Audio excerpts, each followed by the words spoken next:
नमस्कार। हमारे आज के इस खास विश्लेषण में हम एक ऐसे आधुनिक आध्यात्मिक गुरु के जीवन और उनके गहरे असर को समझने की कोशिश करेंगे, जिन्होंने दुनिया भर के लाखों करोड़ों लोगों को प्रेरित किया। बात हो रही है संत निरंकारी मिशन के चौथे सद्गुरु बाबा हरदेव सिंह जी की।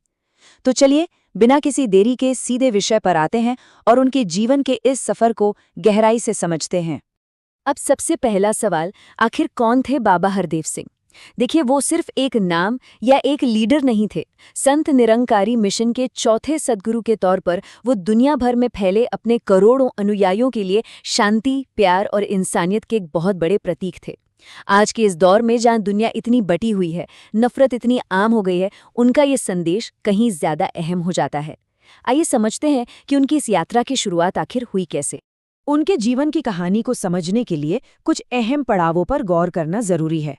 देखिए, संत निरंकारी मिशन की स्थापना 1929 में हुई थी। बाबा हरदेव सिंह का जन्म 1954 में दिल्ली में हुआ और उन्होंने दिल्ली विश्वविद्यालय से ही अपनी पढ़ाई पूरी की। सब कुछ सामान्य चल रहा था, लेकिन फिर आया 1980 का साल। ये साल इस मिशन के लिए और खुद उनके जीवन के लिए एक बहुत बड़ा भूचाल लेकर आया। उनके पिता गुरबचन सिंह जी की अचानक से हत्या कर दी गई।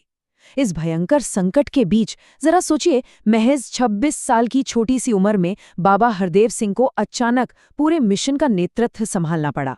एक ऐसा युवा जिसके पिता की अभी-अभी हत्या हुई हो, वो इस स्थिति में क्या करेगा? इस सवाल का जवाब उनके इस एक बेहद ताकतवर विचार में छिपा है। बदले की भावना मिशन की शिक्षाओं के खिलाफ है। पिता की हत्या के बाद जहां शायद कोई भी आम इंसान गुस्से और बदले की आग में जलने लगता, वहां उन्होंने अपने अनुयायियों को एक बिल्कुल अलग रास्ता दिखाया, शांति और माफी का रास्ता। तो सबसे गौर करने वाली बात यह है कि उन्होंने अपने नेतृत्व की नींव ही माफी और अहिंसा पर रखी। सच कहूं तो ऐसा कर पाना कोई साधारण बात बिल्कुल नहीं थी। भाग 1, संत निरंकारी मिशन। निरंकार, इसका सीधा सा मतलब है जिसका कोई आकार ना हो, यानी फॉर्मलेस। 1929 से ही ये पूरा मिशन इसी एक मुख्य विचार के इर्द गिर्द घूमता है कि ईश्वर एक है और वो निराकार है। तो बेसिकली इस मिशन का पूरा फोकस इसी निराकार परमात्मा की भक्ति करने और उसे प्रत्यक्ष रूप से यानी सीधे तौर पर अनुभव करने पर ही टिका हुआ है। और इसी कोर बिलीफ से उनके मुख्य संदेश भी निकल कर आते हैं। बाबा हरदेव सिंह ने हमेशा इस बात पर बहुत ज्यादा जोर दिया कि देखिए, इंसानियत ही सबसे बड़ा धर्म है। उन्होंने मानव एकता, आपसी प्यार और निस्वार्थ सेवा को जमकर बढ़ावा दिया। उनके उपदेशों का एक बहुत बड़ा हिस्सा इस बात पर फोकस करता था कि समाज से जाति भेद को जड़ से खत्म किया जाए और ईश्वर को साक्षात अनुभव किया जाए। उनका बड़ा ही सीधा सा मानना था कि दुनिया के सभी इंसान बिल्कुल बराबर हैं। उनका ये पूरा दर्शन एक बहुत ही शानदार सोच में झलकता है, वर्ल्ड विदाउट वॉल्स, यानी दीवारों के बिना दुनिया। अब ये सिर्फ कोई कैची सा नारा नहीं था, बल्कि ये उनका पूरा का पूरा विजन था।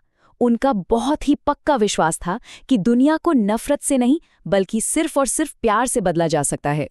वे चाहते थे कि इंसानों के बीच की हर दीवार, चाहे वो धर्म की हो, जाति की हो या फिर देशों की सरहदें ही क्यों ना हो, उसे गिराकर एक ऐसी दुनिया बनाई जाए जहां सिर्फ और सिर्फ प्यार हो। भाग 2, मानवता और समाज सेवा। उनके लीडरशिप में मिशन ने सिर्फ बातें नहीं की, बल्कि जमीनी स्तर पर यानी ग्राउंड लेवल पर बहुत बड़े काम किए। लाखों लोगों को रक्तदान शिविरों यानी ब्लड डोनेशन कैंप्स में हिस्सा लेने के लिए प्रेरित किया गया।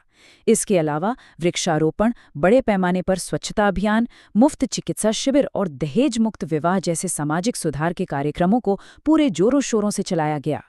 ये सारी चीजें बहुत ही साफ तौर पर दिखाती हैं कि कैसे उन्होंने लाखों लोगों को समाज की भलाई के लिए एक साथ खड़ा कर दिया।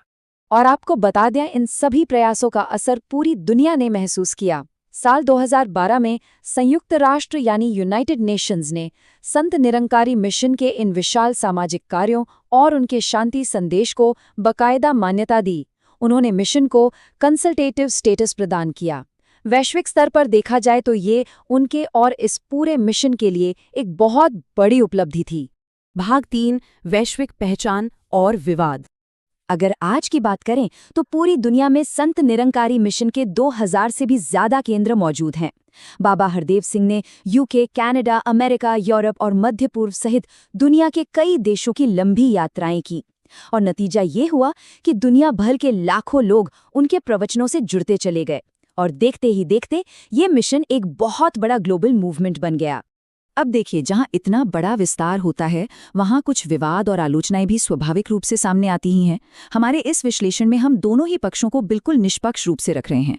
एक तरफ आलोचकों का नजरिया है, उनका कहना है कि मिशन के कुछ सिख संगठनों के साथ ऐतिहासिक विवाद रहे हैं और अगर आप इंटरनेट पर देखें तो कुछ पूर्व सदस्यों ने इसे एक हाई कंट्रोल ग्रुप होने का भी दावा किया है। वहीं दूसरी तरफ अनुयायियों का नजरिया इसके बिल्कुल उलट है। वो इसे पूरी तरह से प्यार, समाज सेवा और आध्यात्मिक ज्ञान का एक अत्यंत पवित्र मार्ग मानते हैं। तो ये हमें बड़ी स्पष्टता से दिखाता है कि एक इतने बड़े वैश्विक संगठन को लेकर लोगों की राय या पब्लिक परसेप्शन किस तरह से बिल्कुल अलग अलग हो सकती है। भाग 4, विरासत और भविष्य। फिर आता है वो दिन जिसने सबको हिला कर रख दिया।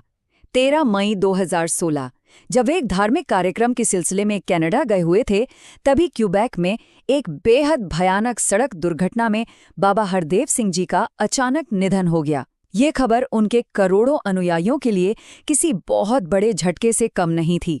लेकिन मिशन का काम वहां रुका नहीं। उनके बाद तुरंत उनकी पत्नी साविंदर कौर जी ने नेतृत्व अपने कंधों पर लिया और बाद में ये जिम्मेदारी उनकी बेटी सुदीक्षा जी को सौंप दी गई, ताकि बाबा हरदेव सिंह का शुरू किया गया वो काम, वो मिशन बिना रुके आगे बढ़ता रहे। उनके जाने के इतने सालों बाद भी एक बात अक्सर सोचने पर मजबूर करती है कि आखिर इतने सारे लोग उनसे इतनी गहराई से कनेक्ट कैसे कर पाते थे। खैर, इसका जवाब उनकी पर्सनालिटी में ही छिपा है। वो हमेशा मुस्कुराते रहते थे।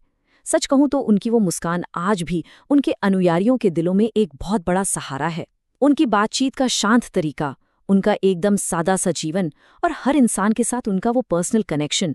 इतने बड़े पद पर होकर भी उन्होंने खुद को कभी एक आम इंसान से अलग या ऊपर नहीं समझा। अगर हम बाबा हरदेव सिंह जी की पूरी शिक्षाओं को सिर्फ एक लाइन में समेटना चाहें तो वो इस विचार में बिल्कुल सटीक बैठता है, इंसान से प्यार करो, यही भगवान की सच्ची पूजा है। उन्होंने जीवन भर सिर्फ यही सिखाया कि सच्ची आध्यात्मिकता बड़ी बड़ी इमारतों या सिर्फ कर्मकांडों में नहीं है, बल्कि इस बात में है कि हम एक दूसरे के साथ, अपने साथी इंसानों के साथ कैसा व्यवहार करते हैं। उनके मुताबिक नफरत नहीं बल्कि प्यार फैलाना ही दुनिया का सबसे बड़ा धर्म है। अब जब हम अपने इस विश्लेषण के बिल्कुल अंत में आ गए हैं तो एक सवाल है जो बहुत कुछ सोचने पर मजबूर करता है। दीवारों के बिना दुनिया का ये जो नजरिया है, ये आखिर हमारे भविष्य को कैसे आकार देगा? बाबा हरदेव सिंह ने एक ऐसी दुनिया का सपना देखा था जहां बांटने वाली दीवारों की जगह जोड़ने वाली एकता हो। आज के इस दौर में जब हमें शायद उनके इस संदेश की सबसे ज्यादा जरूरत है, ये विचार हम सभी के लिए एक बहुत गहरा सवाल छोड़ जाता है। हमारे इस विश्लेषण में आज के लिए बस इतना ही। इसे गहराई से समझने के लिए, हमारे साथ जुड़ने के लिए बहुत बहुत धन्यवाद।